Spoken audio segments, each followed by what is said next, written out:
জিততে জিততে ইংল্যান্ডের কাছে হেরে গেল ভারত। হেরে কান্নায় ভেঙে পড়ল ভারতীয় নারী ক্রিকেটাররা। ভারতের হারে খুশির সংবাদ বাংলাদেশের। প্রিয় দর্শক, নারী বিশ্বকাপ 2025-এ গুরুত্বপূর্ণ ম্যাচে ইংল্যান্ড নারী দলের বিপক্ষে খেলতে নামে ভারতীয় নারী দল। আর এই ম্যাচে মাঠে নেমে ইংল্যান্ড নারী দল আগে টসে জিতে নেয় ব্যাটিং এর সিদ্ধান্ত। আগে ব্যাট করতে নেমে ইংল্যান্ডের নারীরা দারুণ ব্যাটিং করলেন। হেদার নাইটের দারুণ সেঞ্চুরিতে পুরো 50 ওভার খেলে ভারতকে টার্গেট দেয় 289 রানের। আর এই রানের টার্গেটে ভারত জিতলেই কোয়ালিফাই করে নিত। এমন কঠিন সমীকরণের ম্যাচে মাঠে নেমে ভারতীয়রা দারুণ ব্যাটিং করল। দলের জয়ের পথ গড়ে নিচ্ছিলেন হারমানপ্রীত কৌর। তবে 70 রানে তিনি প্যাভিলিয়নে ফেরেন। ওপেনিং এ ব্যাটিং এ নামা স্মৃতি মান্ধানা শুরু থেকে দুর্দান্ত ব্যাটিং করে গেছেন। শেষ দিকে এসে দীপ্তি শর্মা স্মৃতি মান্ধানার সাথে দারুণ জুটি করে দলের জয়ের পথ যেন একদম গড়ে নিয়েছেন। তবে জিততেও জেতা হলো না ভারতের।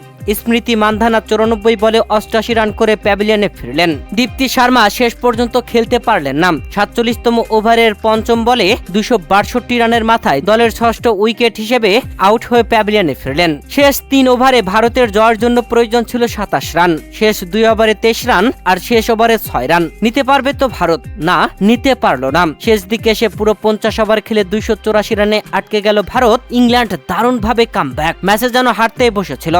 তবে শেষ দিকে এসে শেষ ওভারগুলোতে দারুণ বোলিং করে রান খরায় ভারতকে আটকে দিয়ে 4 রানের দারুণ জয় তুলে নিল। ভারত 4 রানে ম্যাচ হারায় দুর্দান্ত ব্যাটিং করা স্মৃতি মান্ধানা যেন কেঁদে ফেললেন। এই ম্যাচটা গুরুত্বপূর্ণ ম্যাচ ছিল, তবে জেতা হলো না ভারতের। ইংল্যান্ডের কাছে ভারতের হারে কোয়ালিফাই করার সুযোগ পেল বাংলাদেশ, যেখানে বাংলাদেশ নারী দলের আরো 2টি ম্যাচ আছে। আর এই 2 ম্যাচে বাংলাদেশ যদি জেতে, অন্যদিকে ভারত যদি নিউজিল্যান্ডের কাছে হেরে যায়, তবে বাংলাদেশের নারীরা কোয়ালিফাই করে নেবে। এদিকে দিনটাই যেন কপাল পোড়া ভারতের। দিনের বেলায় অস্ট্রেলিয়ার কাছে 3 ম্যাচের ওয়ানডে সিরিজের প্রথম ওয়ানডে ম্যাচে বৃষ্টি বিঘ্নিত হওয়ায় 26 ওভারে খেলা হয়। সেখানে ভারতকে 7 উইকেটে হারিয়ে দিয়েছে অস্ট্রেলিয়া। আর রাতে ইংল্যান্ডের বিপক্ষে জিততেও জেতা হলো না ভারতীয় নারী দলের। ভারতের নারী দল ও পুরুষ দল 2 দলই একই দিনে হার। এই দিনটাকে যেন ভুলে যেতে চাইবে ভারতীয় ক্রিকেট প্রেমীরা।